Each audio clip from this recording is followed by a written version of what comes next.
ऋषि दयानंद ने एक ऐसी व्यवस्था दी जिससे न केवल उनके अपने जीवन काल में समाज लाभान्वित होता रहा, बल्कि आज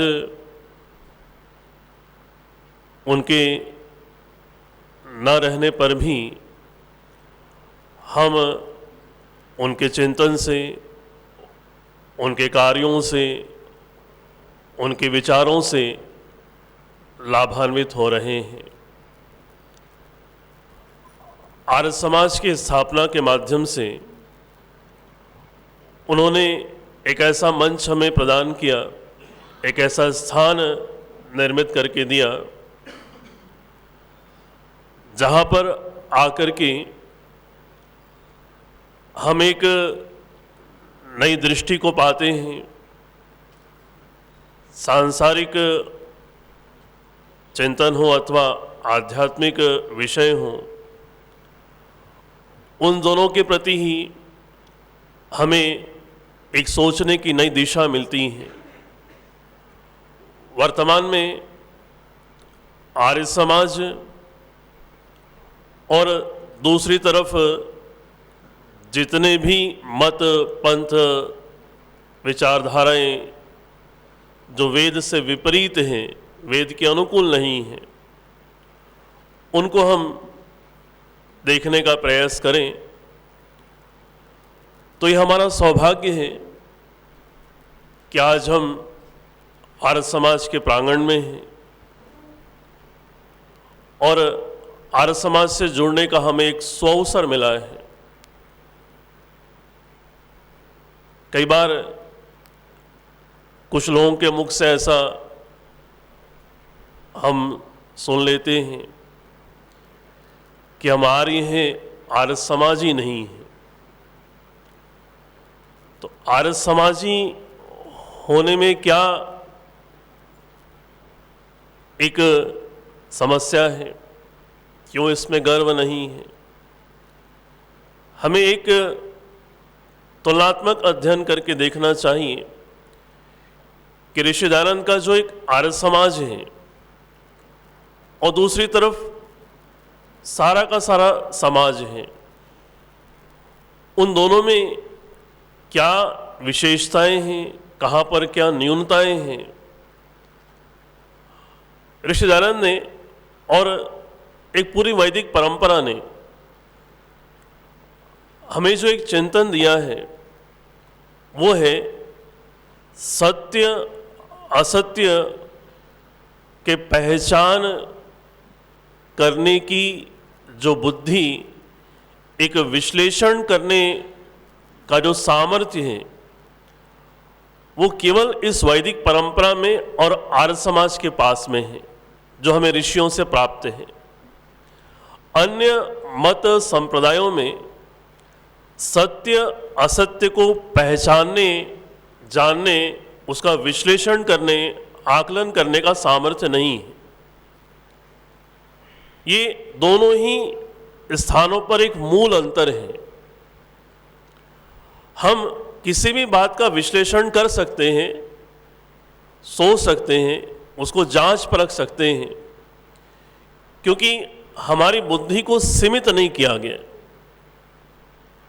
एक बुद्धि की वैचारिक स्वतंत्रताएं दी गई कि आप विचारो, हर चीज को जो हमने बताई है उसको विचारो। हमने कहा ईश्वर, हमने का तात्पर्य ऋषि परंपरा ने, वैदिक परंपरा ने, ईश्वर सर्वव्यापक है, तो किसी ने ये नहीं कहा कि हम कह रहे हैं इसलिए आप मान लो। बताने के बाद में ये कहा विचार करो, वेदों से तुलना करो, और वेद के अनुकूल लग रहा है तो मान लो, आपके बुद्धिगम्य है तो मान लो। लेकिन दूसरे स्थान पर बिल्कुल अलग प्रकार का चिंतन दिया। उन्होंने कहा कि जो हम कह रहे हैं वो सत्य है, ब्रह्म वाक्यम जनार्दनम, ब्राह्मण हैं हम, और जो हम कह रहे हैं वो ईश्वर की वाणी है, जो हमने कहा वो ठीक है। सत्य की परिभाषाएं उन्होंने बिल्कुल अलग प्रकार से समाज को दी। कहा कि जो हम कह रहे हैं वो सच है। ऋषि परंपरा ने ऐसा चिंतन बिल्कुल नहीं दिया। किसी भी ऋषि ने ये नहीं कहा कि जो मैं कह रहा हूं वो सत्य है, बस उसी को मान लो आप। उन्होंने कहा कि इसको सोचो, विचारो, वेदों से तुलना करो, और आत्मा के अनुकूल आपको लग रहा है, वेद के अनुकूल आपको लग रहा है तो उसको मान लो। उसके बाद में एक और बहुत बड़ा अंतर जो दूसरे मत संप्रदायों और आर्य समाज के अंदर मिलेगा, दूसरे मत संप्रदायों ने कहा कि जो मैं कह रहा हूं वो सच है, और जितना मैं कह रहा हूं उतना ही सच है, उससे अलावा कोई सच नहीं। जितना हमने कह दिया उससे अधिक विचार करने की आवश्यकता नहीं है। और यदि आप विचार करने लग जाओगे तो आपके ऊपर एक नास्तिकता का लेबल लगा दिया जाएगा। कहा जाएगा ये पौधा है, इस पर आपने पानी डालना है, इससे आपको ये दुख दूर हो जाएंगे। अब उस पर आपने प्रश्न कर दिया क्यों हो जाएंगे, कैसे हो जाएंगे, तो सीधा कह दिया जाएगा आप नास्तिक हैं। उत्तर नहीं है।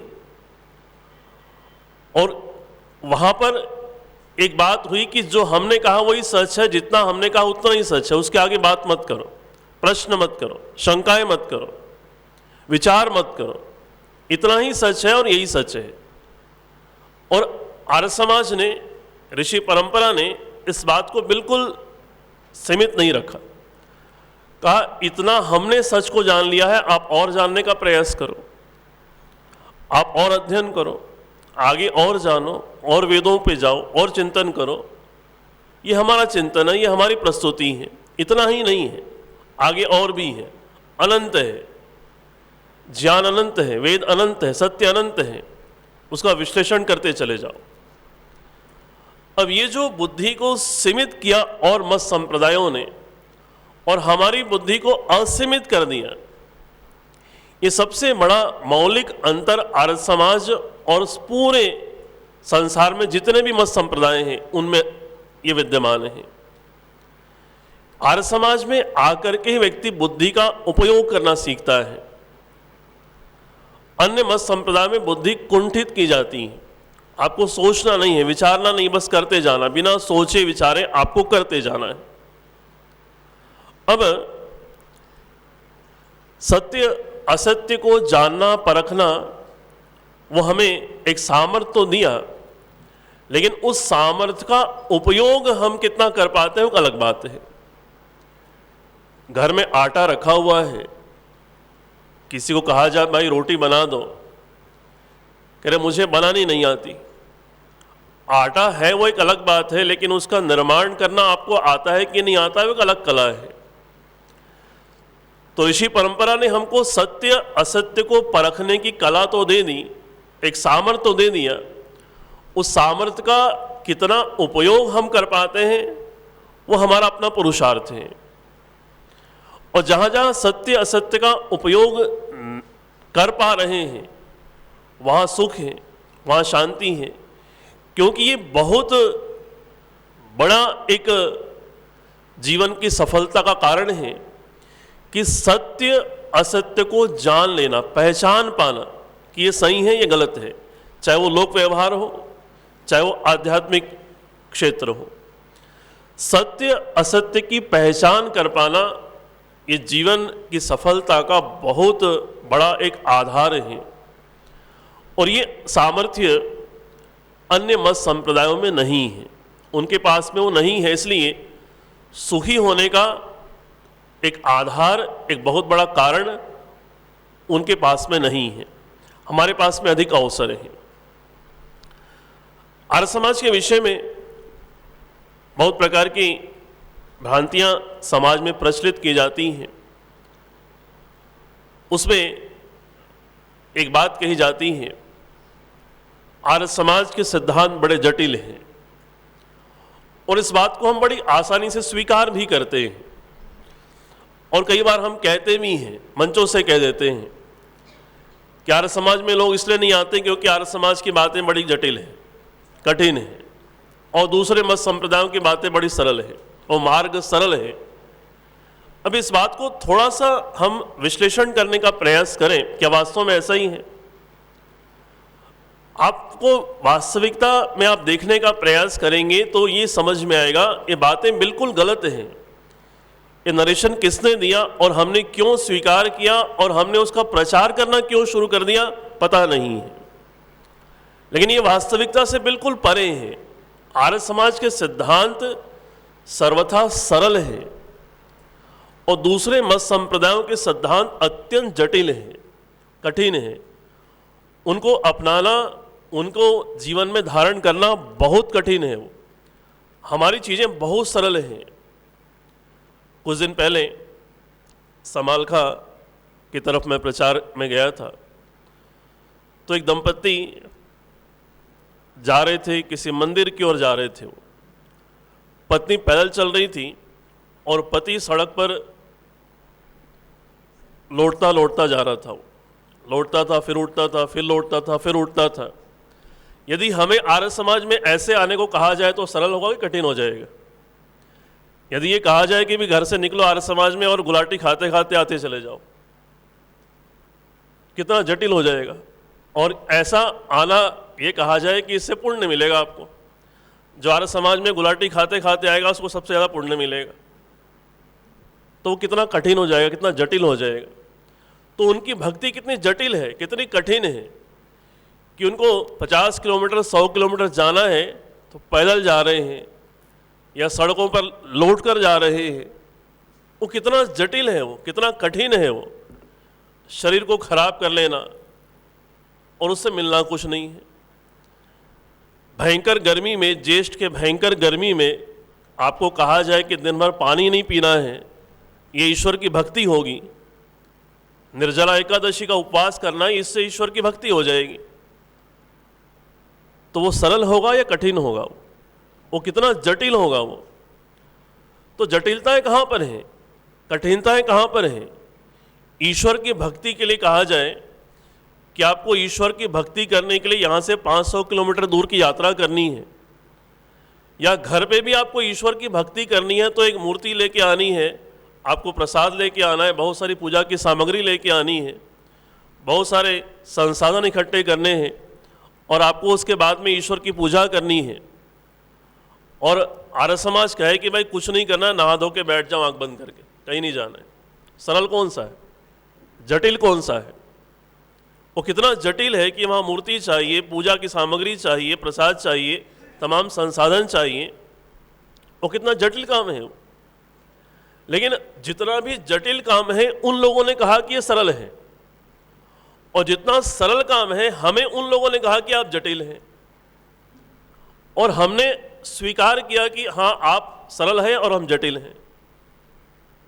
सत्य असत्य के निर्णय का जो एक सामर्थ्य ऋषि परंपरा ने दिया था उसका उपयोग नहीं किया, और उस सामर्थ्य का उपयोग नहीं होने की वजह से एक गलत आरोप हम पे लगाया गया, और उस आरोप को हमने स्वीकार ही नहीं किया, हमने उसका प्रचार करना शुरू कर दिया कि हमारे पास संख्या इसलिए नहीं आती क्योंकि हम जटिल हैं, और वहाँ इसलिए जाती कि सरल है। उन्होंने अपने जटिल को सरल बना दिया और हमने अपने सरल को जटिल बना दिया। कर्मों के संदर्भ में बात आती है, कहा कि वहाँ कर्म क्षमा हो जाते हैं इसलिए, और हमारे यहाँ पर कर्म क्षमा नहीं होते हैं। तो कर्म का क्षमा नहीं होना ये आर्य समाज का सिद्धांत है, और कर्म का क्षमा हो जाना वो उनका सिद्धांत है। अब स्वाध्याय की जो बात मैं कह रहा था, कर्म क्षमा नहीं होते ये बात ठीक है, लेकिन वो कर्म हमें लंबे समय तक दुख नहीं दे सकते, उसकी व्यवस्था तो हम कर सकते हैं। या वो कर्म हमें दुख देंगे तो भी इतना कम दुख देंगे कि हमें कोई विशेष परेशानी नहीं होने वाली है, वो हमारे हाथ में है। क्षमा नहीं होंगे अलग बात है।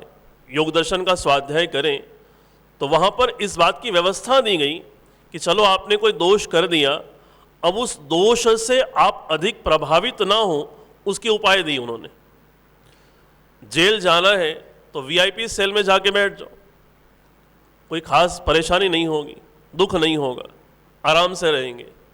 तो कोई दोष कर दिए हैं तो वो दोष हमें अधिक पीड़ित ना करें, अधिक हमें दुखी ना करें, अधिक अशांत ना करें, इसकी व्यवस्था वैदिक परंपरा ने भी दी है।